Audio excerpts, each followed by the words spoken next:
Well, that is the breaking news coming in here on Headlines today. Avinash Chander, Dr. Avinash Chander, the senior most defense and military scientist in the country and head of the country's prestigious defense research and development organization, has been retired with immediate effect. The order has just come in from the Ministry of Defense today. He was on an extended tenure. He was to retire only at the end of 2015, but he retires with immediate effect. The story breaking here on Headlines today is that Dr. Avinash Chander, who has been associated in the past with very prestigious military programs, including the Agni project, will be retired immediately, and he will be on a contract. He will cease to be a government employee. He will be on a contract.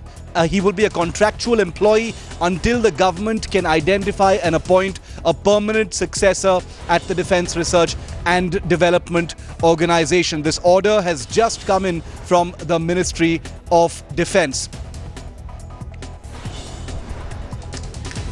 Let's go straight across to Headlines today. It's Jugal Purohit for more on this story. Jugal, the order coming in at this time, we understand that Dr. Avinash Chander was already on extension. This has been cut short by roughly 18 months, but he will continue to be on a contract as the chief of DRDO until a permanent appointment is made. Could you throw some light, Jugal, on why this decision was necessary at this time? It's come fairly abruptly, though it was expected, given the Modi government had made indications of wanting a fresher profile, in these big institutions.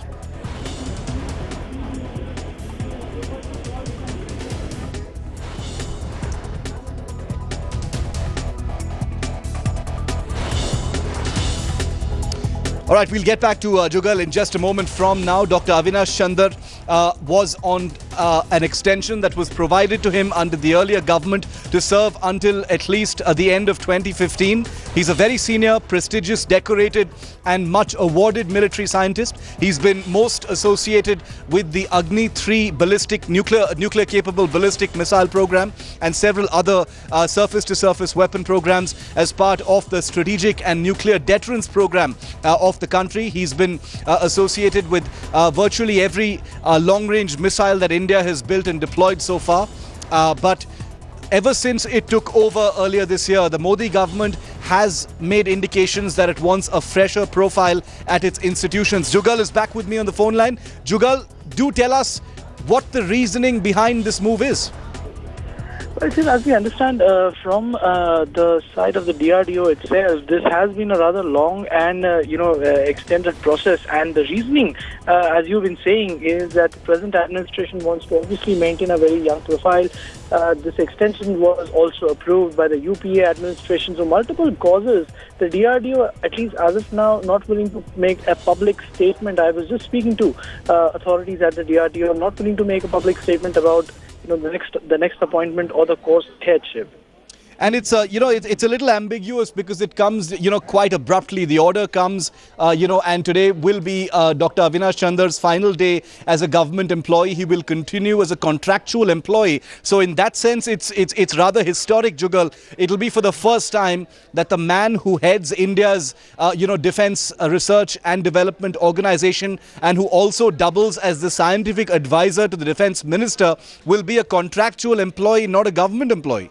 That's correct, Shiv. In fact, this arrangement was worked out in advance, and till the 31st of May 2016, according to the DRDO's, the DPI, that's Directorate for Public Interface, we had just spoken to them, and till 31st of May 2016, he will remain a contractual employee and not a government employee in the real sense of the term. But what we are given to understand, Shiv, is that he will continue to exercise his powers in exactly the way that he was till about today, and there will be no change in that, at least for now.